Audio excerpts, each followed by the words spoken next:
In this module, we are going to talk about cross-border trade. Cross-border trade is referred to the exchange of raw materials, goods and services across the national borders. It is in the economic advantage of the nation.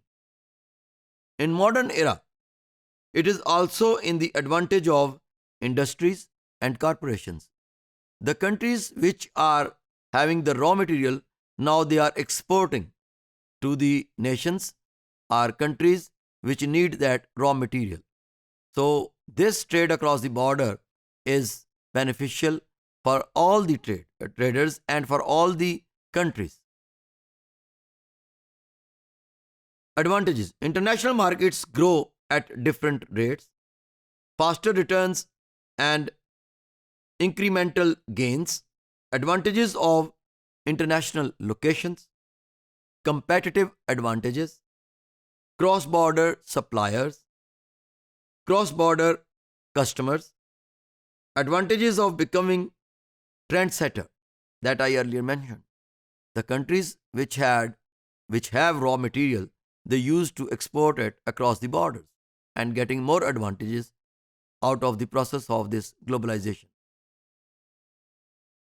More advantages are there owing to this cross-border trade, which are: decisions are taken from global perspective instead of centralized headquarters, better relationship with other countries, responsiveness to the local markets,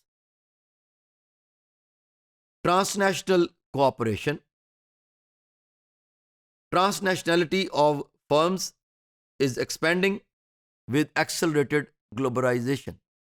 This accelerated globalization is expanding the business activity across the border. Transnational corporations. It is referred to an enterprise which is engaged in the following activities: international production of goods and services, foreign investments, foreign incomes, asset management in multiple countries, establishing factories in developing countries. These transnational corporations are very much beneficial for sustaining the meager economies of the world, but it depends on how the leadership of those countries are exploiting their system capabilities. What are the barriers in cross-border trade?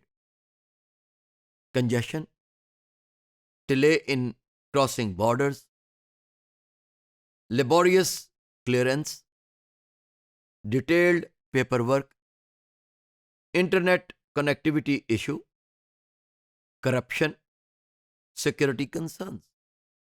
The countries which are more into implementing its laws which they have constituted in the legislature, they are not having these barriers, these bureaucratic glitches.